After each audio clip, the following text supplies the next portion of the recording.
पंजाब के नवे बने मुख मंत्री भगवंत मान अज मानसा विखे किसानां दी खराब हुई फसल का मुआवजा देण पहुंचे।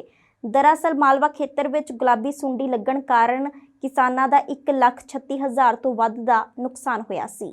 किसानां दी खराब हुई फसल अते उन्हां दे घाटे नूं पूरा करन लई अज भगवंत मान वल्लों किसानां नूं चैक वंडे गए। मान ने कहा कि अज मैं इत्थे कोई खुशी दे समागम विच शामिल नहीं होण आया हां, सगों किसानां दे दुखां नूं वंडण आया हां।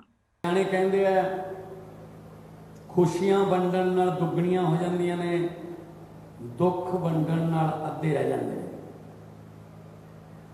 अज उन्हां किसान वीरां लई जिन्हां नूं अपणियां पुत्तां वांगू पालियां होईयां फसलां घरें लियाउण दा जां मंडी च लिजाण दा मौका नहीं मिलिया, अज उन्हां नूं मुआवजे के रूप दे विच जिहड़ी रकम जारी की है वो वंडण आए हैं।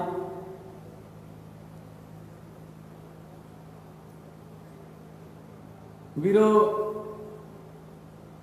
खेती प्रधान देश है ते ओदा सब तो बड़ा खेती प्रधान सूबा पंजाब है, पर गुरु नानक साहब ने कहा सी उत्तम खेती मध्यम व्यापार निखिद्ध चाकरी। खेती नूं सब तो उपर रखा गया सी, व्यापार नूं मध्यम रखा गया सी, नौकरी करन नूं तीजे नंबर पर रखा गया सी। पर इस सिस्टम ने समयां दीयां सरकारां ने बिल्कुल उल्टा करता। अज असीं चाकरी करने वास्ते अपनी जमीन बेचण नूं तैयार हाँ।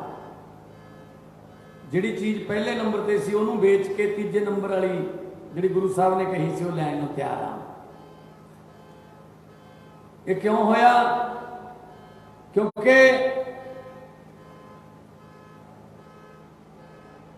इन्हां ने ध्यान ही नहीं दिता,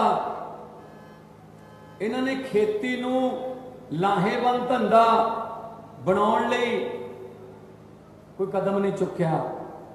सिर्फ आपदी घर भरे, कई नहरां कई सूए इन्हां दे खेतां 'च जाके मुक जांदे आ। सो इन्हां लई तां खेती बहुत लाहेवंद धंधा है ते असीं कस्सी दे मोगे पिछे, सूए दे मोगे पिछे कतल करी जांदे आ, जिहदा इन्हां नूं पता ही नहीं लगदा।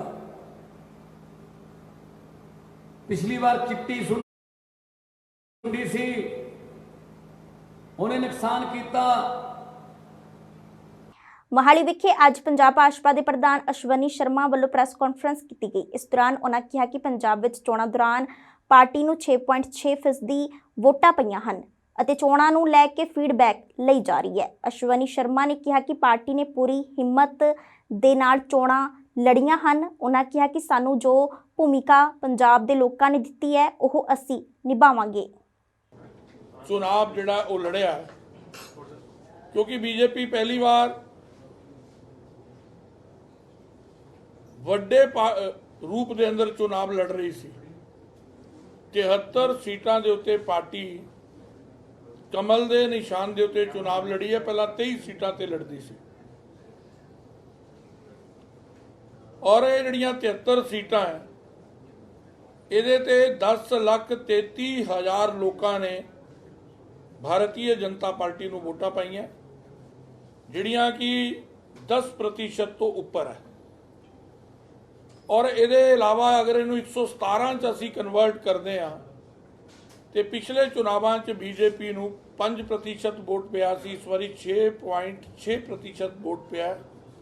इन्हां विपरीत परिस्थितियों के अंदर ये कार्यकर्ता के कारण ही है कि पार्टी जिहड़ी है वो हिम्मत के नाल चुनाव लड़ पई है। इस करके ये पंजाब का दौरा मेरे पूरा पंजाब च जाना जिहड़ा हो रहा है, हर जिले तक आपां जावांगे और जो भूमिका पंजाब के लोगों ने सानू दिती है असी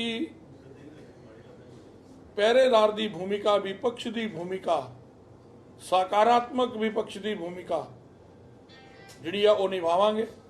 सरकार ने जिहड़ा वोटां लैण तो पहलां पंजाबियां नाल वादा कीता है ਉਹਦੇ ਤੇ ਪੈਰਾ देंगे। ਜਿਹੜੀਆਂ ਗਰੰਟੀਆਂ ਉਹਨਾਂ ਨੇ ਆ ਕੇ ਦਿੱਲੀੋਂ ਦਿੱਤੀਆਂ ਉਹ ਗਰੰਟੀਆਂ ਕਦੋਂ ਪੂਰੀਆਂ ਹੁੰਦੀਆਂ ਬੀਜੇਪੀ ਦੀ ਨਜ਼ਰ ਇੱਥੇ ਲੱਗੇਗੀ। ਲੇਕਿਨ ਇਹਦੇ ਵਿਚਕਾਰ ਹੀ ਜਦੋਂ ਦੀ ਇਹ ਸਰਕਾਰ ਬਣੀ ਹੈ, ਸਰਕਾਰ ਬਣਨ ਤੋਂ ਪਹਿਲਾਂ ਹੀ ਕੁਝ ਸ਼ੰਕਾਵਾਂ ਪੈਦਾ ਕਰਤੀਆਂ ਇਸ ਸਰਕਾਰ ਨੇ। 10 ਤਰੀਕ ਨੂੰ परिणाम ਆਂਦਾ और चन्नी केयर टेकर मुख्यमंत्री ने, लेकिन केजरीवाल और मान साहब का रोड शो पार्टी का कार्यक्रम अमृतसर के अंदर हुंदा है। बीजेपी ने चिट्ठी भी लिखी है चीफ सैकटरी नूं, ओहदा खर्चा सरकारी खजाने तो किद्दां चला गया, ਕਿੱਦਾਂ ਡੀਸੀਆਂ ਨੂੰ ਪੈਸੇ ਅਲਾਟ ਹੋ ਗਏ। ਪੰਜਾਬ ਦੇ ਸਾਬਕਾ ਵਿਧਾਇਕਾਂ ਨੂੰ ਇੱਕ ਪੈਨਸ਼ਨ ਦੇਣ ਦਾ ਮਾਮਲਾ ਭਖਣਾ ਸ਼ੁਰੂ ਹੋ ਗਿਆ ਹੈ। ਇਸ ਬਾਰੇ ਕਾਂਗਰਸ ਦੇ ਸਾਬਕਾ ਵਿਧਾਇਕ ਕੁਲਦੀਪ ਸਿੰਘ ਵੈਦ ਦਾ ਵੱਡਾ ਬਿਆਨ ਸਾਹਮਣੇ ਆਇਆ। ਉਹਨਾਂ ਕਿਹਾ ਕਿ ਪਹਿਲਾਂ ਵੀ ਇੱਕ ਹੀ ਪੈਨਸ਼ਨ ਮਿਲਦੀ ਹੈ, ਅਜਿਹਾ ਕਦੀ ਨਹੀਂ ਹੋਇਆ ਕਿ ਜੇਕਰ ਕੋਈ 5 ਵਾਰ ਵਿਧਾਇਕ ਬਣਿਆ ਹੈ ਤਾਂ ਉਸ ਨੂੰ 5 ਪੈਨਸ਼ਨਾਂ ਮਿਲੀਆਂ ਹੋਣ। ਉਹਨਾਂ ਕਿਹਾ ਕਿ ਆਮ ਆਦਮੀ ਪਾਰਟੀ ਦੇ ਆਗੂ ਲੋਕਾਂ ਨੂੰ ਝੂਠ ਬੋਲ ਕੇ ਗੁੰਮਰਾਹ ਕਰ ਰਹੇ ਹਨ। ਮੈਂ ਪੰਜਾਬ ਦੇ ਲੋਕਾਂ ਨੂੰ ਵੀ ਕਹਿਣਾ ਚਾਹੁੰਦਾ ਕਿ ਇੱਕ ਐਮਐਲਏ 24 ਘੰਟੇ ਤੁਹਾਡੇ ਕੋਲ ਅਵੇਲੇਬਲ ਹੈ, ਉਹਦੇ ਦਫ਼ਤਰ ਦਾ ਖਰਚਾ ਹੀ ਇੰਨਾ ਜ਼ਿਆਦਾ ਹੋ ਜਾਂਦਾ 54,000 ਨਾਲ 60,000 ਨਾਲ 80,000 ਨਾਲ ਗੁਜ਼ਾਰਾ ਨਹੀਂ ਹੋ ਸਕਦਾ। ਉਹਨੇ ਆਪਣੇ ਬੱਚੇ ਵੀ ਪਾਲਣੇ ਨੇ। ਜੇ ਤੁਸੀਂ ਕੱਲੀ ਕਹਿ ਦਿਓ ਵੀ ਸੇਵਾ ਹੀ ਹੈ ਫਿਰ ਤਾਂ ਸਾਰੇ ਹਿੰਦੁਸਤਾਨ 'ਚ ਬੰਦ ਕਰ ਦਿਓ, ਫਿਰ ਸਾਰੇ ਬਰਾਬਰ ਕਰ ਦਿਓ। ਕਿ ਮੈਂ ਪੰਜਾਬ ਦੇ ਲੋਕਾਂ ਨੂੰ ਵੀ ਕਹਿਣਾ ਚਾਹੁੰਦਾ ਕਿ ਇੱਕ ਐਮਐਲਏ 24 ਘੰਟੇ ਤੁਹਾਡੇ ਕੋਲ ਅਵੇਲੇਬਲ ਹੈ, ਉਹਦੇ ਦਫ਼ਤਰ ਦਾ ਖਰਚਾ ਹੀ ਇੰਨਾ ਜ਼ਿਆਦਾ ਹੋ ਜਾਂਦਾ 54,000 ਨਾਲ 60,000 ਨਾਲ 80,000 ਨਾਲ ਗੁਜ਼ਾਰਾ ਨਹੀਂ ਹੋ ਸਕਦਾ। ਉਹਨੇ ਆਪਣੇ ਬੱਚੇ ਵੀ ਪਾਲਣੇ ਨੇ। ਜੇ ਤੁਸੀਂ ਕੱਲੀ ਕਹਿ ਦਿਓ ਵੀ ਸੇਵਾ ਹੀ ਹੈ ਫਿਰ ਤਾਂ ਸਾਰੇ ਹਿੰਦੁਸਤਾਨ 'ਚ ਬੰਦ ਕਰ ਦਿਓ, ਫਿਰ ਸਾਰੇ ਬਰਾਬਰ ਕਰ ਦਿਓ। ਨੂਰਮਹਿਲ ਮਾਰਕੀਟ ਕਮੇਟੀ ਦੇ ਦਫ਼ਤਰ ਵਿੱਚ ਨਕੋਦਰ ਤੋਂ ਆਮ ਆਦਮੀ ਪਾਰਟੀ ਦੇ ਵਿਧਾਇਕਾ ਇੰਦਰਜੀਤ ਕੌਰ ਮਾਨ ਦੇ ਵੱਲੋਂ ਕਣਕ ਦੀ ਖਰੀਦ ਦੇ ਸੰਬੰਧ ਵਿੱਚ ਇੱਕ ਮੀਟਿੰਗ ਕੀਤੀ ਗਈ, ਜਿਸ ਵਿੱਚ ਸਾਰੇ ਅਧਿਕਾਰੀ ਅਤੇ ਆੜ੍ਹਤੀਆ ਐਸੋਸੀਏਸ਼ਨ ਦੇ ਮੈਂਬਰ ਵੀ ਸ਼ਾਮਲ ਸਨ। ਤੇ ਨਾਲ ਹੀ ਇਸ ਮੌਕੇ ਤੇ ਉਹਨਾਂ ਇਹ ਗੱਲ ਵੀ ਆਖੀ ਹੈ ਕਿ ਕਿਸਾਨਾਂ ਨੂੰ ਕਣਕ ਖਰੀਦਣ ਸਮੇਂ ਕੋਈ ਵੀ ਦਿੱਕਤ ਨਹੀਂ ਆਉਣੀ ਚਾਹੀਦੀ। ਤੇ ਦੂਜੇ ਪਾਸੇ ਸਰਕਾਰੀ ਦਫ਼ਤਰਾਂ ਦੇ ਵਿੱਚ ਸਰਦਾਰ ਭਗਤ ਸਿੰਘ ਅਤੇ ਡਾਕਟਰ ਅੰਬੇਦਕਰ ਦੀ ਫੋਟੋ ਲੱਗਣ ਨੂੰ ਲੈ ਕੇ ਉਹਨਾਂ ਕਿਹਾ ਕਿ ਹਜੇ ਸਾਨੂੰ ਥੋੜਾ ਸਮਾਂ ਦਿੱਤਾ ਜਾਣਾ ਚਾਹੀਦਾ ਹੈ ਤੇ ਫੋਟੋਆਂ ਸਾਰੇ ਦਫ਼ਤਰਾਂ ਦੇ ਵਿੱਚ ਜ਼ਰੂਰ ਲੱਗਣਗੀਆਂ।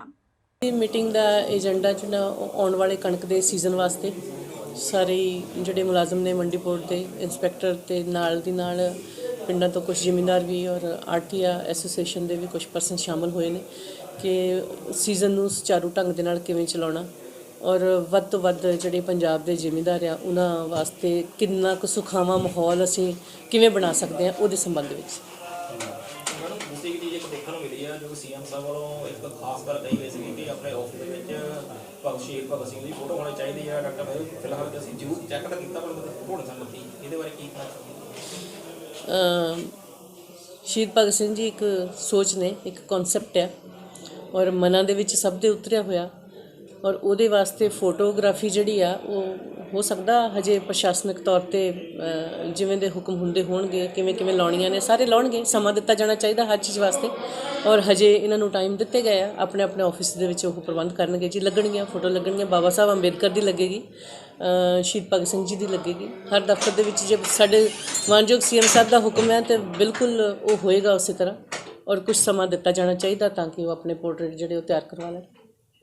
ਦੂਸਰੀ ਗੱਲ ਇੱਕ ਸੀਗੀ ਇੱਕ ਵਿਧਾਇਕਾਂ ਵੱਲੋਂ ਦਫ਼ਤਰ ਖੋਲ੍ਹਣ ਬਾਰੇ ਵੀ ਕਿਹਾ ਕਰਦੇ, ਹੁਣ ਤੱਕ ਤੁਹਾਡੇ ਵੱਲੋਂ ਕਿੰਨੇ ਦਫ਼ਤਰ ਖੋਲ੍ਹ ਦਿੱਤੇ ਗਏ ਆ? ਮੈਂ ਐਕਚੁਅਲੀ ਆਪਣੇ ਹਲਕੇ ਦੇ ਨਾਲ ਬਿਲਕੁਲ ਸੈਂਟਰ ਦੇ ਵਿੱਚ ਬੈਠੀ ਹਾਂ। ਮੇਰੇ ਘਰ ਦੇ ਵਿੱਚ ਹੈੱਡ ਆਫਿਸ ਬਣਿਆ ਹੋਇਆ, ਨਕੋਦਰ ਵੀ ਆਫਿਸ ਹੈ, ਸਾਡੇ ਕੋਲ ਨੂਰਮਲ ਵੀ ਹੈ, ਪਰ ਅਜੇ ਟਾਈਮ ਜਿਹੜਾ ਹੈ ਨਾ ਉਹ ਬਿਲਕੁਲ ਲੋਕਾਂ ਦੇ ਵਿੱਚ ਖੁਸ਼ੀ ਇੰਨੀ ਆ, ਲੋਕ ਇੰਨਾ ਜ਼ਿਆਦਾ ਉਤਸ਼ਾਹਤ ਨੇ ਕਿ ਪੂਰਾ ਦਿਨ ਘਰ ਦੇ ਵਿੱਚ 2-2 3-3 ਹਜ਼ਾਰ ਪਰਸਨ ਜਿਹੜਾ ਉਹ ਸਾਰੇ ਹੀ ਹਲਕੇ ਦੇ ਵਿੱਚੋਂ ਪਹੁੰਚਦਾ। ਉਹਨਾਂ ਦੇ ਨਾਲ ਉਹਨਾਂ ਨੂੰ ਉਹਨਾਂ ਦੀਆਂ ਸ਼ੁਭ ਇਛਾਵਾਂ ਲੈਂਦੇ ਹਾਂ, ਉਹਨਾਂ ਨੂੰ ਦਿੰਦੇ, ਉਹਦੇ ਵਿੱਚ ਟਾਈਮ ਜਾ ਰਿਹਾ। ਪਰ ਅਸੀਂ ਮੰਡੇ ਤੋਂ ਸੋਮਵਾਰ ਤੋਂ ਅਸੀਂ ਇੱਕ ਪਹਿਲਾਂ ਇਹ ਸੀਗਾ ਕਿ ਵੀ ਵੋਟਰਸ ਦਾ ਧੰਨਵਾਦ ਕਰਨ ਜਾਏਗਾ ਪਿੰਡਾਂ ਦੇ ਵਿੱਚ, ਲੇਕਿਨ ਧੰਨਵਾਦ ਦੇ ਨਾਲ ਅਸੀਂ ਇੱਕ ਪੂਰਾ ਪ੍ਰਸ਼ਾਸਨਿਕ ਆਪਣਾ ਢਾਂਚਾ ਨਾਲ ਹੀ ਲੈ ਕੇ ਜਾਵਾਂਗੇ। ਸੋਮਵਾਰ ਤੋਂ ਸਟਾਰਟ ਕਰ ਰਹੇ ਹਾਂ ਜੀ ਪਿੰਡ ਸਿਆਣੀਵਾਲ ਆਲੋਵਾਲ ਢੇਰੀਆਂ ਤੋਂ, ਕਿ ਹਰ ਤਰ੍ਹਾਂ ਦੀਆਂ ਜ਼ਰੂਰਤਾਂ SDM ਸਾਹਿਬ, DC ਸਾਹਿਬ, ਆਪਣੇ DSP ਸਾਹਿਬ, ਬਾਕੀ CDPO VDPO ਸਾਰਾ ਪ੍ਰਸ਼ਾਸਨ ਜਿਹੜਾ ਉਹ ਨਾਲ ਜਾਏਗਾ ਔਰ ਉਹਨਾਂ ਦੀਆਂ ਸਮੱਸਿਆਵਾਂ ਮੌਕੇ 'ਤੇ ਹੱਲ ਕਰਾਂਗੇ। ਔਰ ਨਾਲ ਦੀ ਨਾਲ ਜਿਹੜੀਆਂ ਨਵੀਆਂ 8000 ਸਕੀਮ ਵਾਸਤੇ ਲੋਕ ਬਹੁਤ ਪਰੇਸ਼ਾਨ ਨੇ ਕਿ ਜਨਵਨ ਲੋਕਾਂ ਦੇ ਕਾਰਡ ਕੱਟੇ ਹੋਏ ਨੇ ਉਹ ਭਰਾਂਗੇ, ਪੈਨਸ਼ਨਸ ਵਾਸਤੇ ਲੋਕ ਪਰੇਸ਼ਾਨ ਨੇ ਉਹ ਕੀਤਾ ਜਾਊਗਾ। ਜਿਹੜੀਆਂ ਮੌਕੇ 'ਤੇ ਜ਼ਰੂਰਤਾਂ ਹੋਣਗੀਆਂ ਉਹ ਸੋਮਵਾਰ ਤੋਂ ਅਸੀਂ ਸਟਾਰਟ ਕਰ ਰਹੇ ਹਾਂ ਕਿ ਉਹਨਾਂ ਦੇ ਹੱਲ ਵਾਸਤੇ ਰੈਗੂਲਰ ਰੋਜ਼ ਘੱਟ ਤੋਂ ਘੱਟ 5 ਪਿੰਡਾਂ ਦਾ ਇਹ ਅਸੀਂ ਸਟਾਰਟ ਕਰ ਰਹੇ ਹਾਂ, ਸਕੈਜੂਲ ਬਣ ਰਿਹਾ ਜੀ। ਦਿੱਲੀ ਦੇ ਉਪ ਮੁੱਖ ਮੰਤਰੀ ਮਨੀਸ਼ ਸਿਸੋਦੀਆ ਨੇ ਰਾਜ ਵਿਧਾਨ ਸਭਾ ਵਿੱਚ ਵਿੱਤ ਸਾਲ 2022-2023 ਦਾ ਬਜਟ ਪੇਸ਼ ਕਰਦੇ ਹੋਏ ਦਿੱਲੀ ਵਿੱਚ ਇਲੈਕਟ੍ਰੋਨਿਕ ਸਿਟੀ ਵਸਾਉਣ ਦਾ ਪ੍ਰਸਤਾਵ ਰੱਖਿਆ। ਇਸ ਨਾਲ 80,000 ਲੋਕਾਂ ਲਈ ਰੁਜ਼ਗਾਰ ਦੇ ਮੌਕੇ ਪੈਦਾ ਹੋਣਗੇ ਤੇ ਇਸ ਨੂੰ ਦਿੱਲੀ ਦੇ ਬਾਪਰੋਲਾ ਇਲਾਕੇ ਵਿੱਚ ਸਥਾਪਿਤ ਕੀਤਾ ਜਾਵੇਗਾ। ਇਸ ਦੇ ਨਾਲ ਹੀ ਮਨੀਸ਼ ਸਿਸੋਦੀਆ ਨੇ ਬਜਟ ਪੇਸ਼ ਕਰਦੇ ਹੋਏ ਹੋਰ ਕੀ ਗੱਲਬਾਤ ਸਾਂਝੀ ਕੀਤੀ ਹੈ, ਆਓ ਸੁਣਦੇ ਹਾਂ। दिल्ली के नॉन कन्फर्मिंग इंडस्ट्रियल एरियाज का पुनर्निर्माण करना है, उनका रिडेवलपमेंट करना है। दिल्ली में खूब सारे लोकप्रिय फूड हब्स हैं, उनका पुनर्विकास करना है। दिल्ली में क्लाउड किचन एक नया मार्केट है, क्लाउड किचन को स्थापित करना है, उनको नियमित करना है। दिल्ली में नया एक इलेक्ट्रॉनिक सिटी बनाएंगे, उसकी स्थापना करनी है। दिल्ली में e vehicle, solar energy, urban farming जैसी योजनाओं के प्रमोशन से ग्रीन टेक्नोलॉजी के लिए ग्रीन जॉब्स क्रिएट करेंगे। दिल्ली फिल्म पॉलिसी के जरिए टूरिज्म और आर्ट एंड कल्चर से जुड़े हुए रोजगार और व्यवसाय के नए अवसर स्थापित करेंगे ताकि और दिल्ली में अंतर्राष्ट्रीय फिल्म उत्सव का भी आयोजन करेंगे। दिल्ली में दिल्ली सरकार और इसके डिफरेंट डिपार्टमेंट्स और इसके द्वारा जितने भी उपक्रम हैं इनसे कराए जा रहे विभिन्न कार्यों के आउटकम में एम्प्लॉयमेंट ऑडिट की एक परंपरा शुरू करेंगे। दिल्ली में रोजगार ढूंढने वाले और रोजगार देने वालों को एक प्लेटफॉर्म पर लाने के लिए और दिल्ली सरकार द्वारा जो पहले रोजगार पोर्टल शुरू किया गया, रोजगार पोर्टल 1.0, उसको प्रोफेशनल तरीके से और आर्टिफिशियल इंटेलिजेंस से लगा के रोजगार बाजार 2.0 के रूप में पेश करेंगे। और स्कूल लेवल पे, एजुकेशन के लेवल पर ही एंटरप्रेन्योरशिप माइंडसेट डेवलप करके। अब मैं कुछ समय अध्यक्ष महोदय, जो मैंने अभी ये संक्षेप में बताया, इनको डिटेल में आपके समक्ष बताना चाहता हूं। हम जानते हैं कि दिल्ली बहुत फेमस मार्केट्स का शहर है, बड़े प्रतिष्ठित बाजार है दिल्ली में, हमेशा इस शहर का गौरव रहे। प्रत्येक बाजार का, हर एक बाजार का अपना महत्व है, अपना इतिहास है, उसकी अपनी पहचान रही है, हर मार्केट की अपनी कहानी है। वर्तमान में सारी दिल्ली के रिटेल मार्केट्स में 3.5 लाख से अधिक दुकानें हैं जो करीब 7.5 लाख लोगों को रोजगार देती हैं। आधुनिक शॉपिंग मॉल के इस युग में भी दिल्ली के जो प्रतिष्ठित एस्टेब्लिश्ड मार्केट हैं, कन्वेंशनल मार्केट हैं, उनके प्रति लोगों का अभी भरोसा कायम है। दिल्ली और उसके आसपास के 150-200 किलोमीटर के दायरे में अध्यक्ष महोदय अभी भी लोग हमारे इन परंपरागत प्रतिष्ठित बाजारों से शॉपिंग करना पसंद करते हैं, उनमें विश्वास रखते हैं। यहाँ के व्यापारियों ने, जो यहाँ के, उसका श्रेय यहाँ के व्यापारियों को जाता है। यहाँ के व्यापारियों ने आज भी लोगों के दिल में दिल्ली का माल मतलब भरोसे का माल, दिल्ली की शॉपिंग मतलब भरोसे की शॉपिंग, इसको कायम रखा है। यहाँ इन प्रतिष्ठित बाजारों में दिल्ली में ग्राहकों के साथ कोई लूट खसोट नहीं होती, धोखाधड़ी नहीं होती। यहाँ एक अपनेपन का संबंध होता है। इसमें एक पारंपरिक दिल्ली का लोकाचार है, खरीदारी की एक संस्कृति, इसकी धरोहर है इन मार्केट्स की। आज दिल्ली के इन परंपरागत बाजारों को इंफ्रास्ट्रक्चर और बाकी सुविधाओं से, मॉडर्न फैसिलिटीज से रीडेवलपमेंट की जरूरत है। ਦਿੱਲੀ ਦੇ ਮੁੱਖ ਮੰਤਰੀ ਅਰਵਿੰਦ ਕੇਜਰੀਵਾਲ ਨੇ ਰੋਜ਼ਗਾਰ ਬਜਟ ਪੇਸ਼ ਕਰਨ ਤੋਂ ਬਾਅਦ ਪ੍ਰੈਸ ਕਾਨਫਰੰਸ ਕੀਤੀ। ਉਹਨਾਂ ਕਿਹਾ ਕਿ 20 ਲੱਖ ਨੌਕਰੀਆਂ ਦਾ ਇਹ ਬਜਟ ਬਹੁਤ ਖੋਜ ਕਰਕੇ ਬਣਾਇਆ ਗਿਆ ਹੈ ਅਤੇ ਅੱਜ ਦਿੱਲੀ ਵਿੱਚ 1 ਕਰੋੜ 68 ਲੱਖ ਲੋਕ ਨੌਕਰੀ ਕਰਨ ਦੇ ਯੋਗ ਹਨ। ਉਹਨਾਂ ਕਿਹਾ ਕਿ ਅੱਜ 56 ਲੱਖ ਨੌਕਰੀਆਂ ਹਨ ਤੇ ਅਸੀਂ ਇਸ ਨੂੰ 76 ਲੱਖ ਤੱਕ ਲੈ ਕੇ ਜਾਣਾ ਹੈ। ਇਸ ਦੇ ਨਾਲ ਹੀ ਉਹਨਾਂ ਨੇ ਹੋਰ ਕੀ ਕੁਝ ਕਿਹਾ, ਆਓ ਸੁਣਦੇ ਹਾਂ। ये लगभग 76,000 करोड़ का बजट है। 7 साल में ये बजट 2.5 गुना हो गया।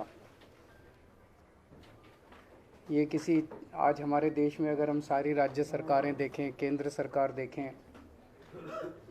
ये किसी चमत्कार से कम नहीं है।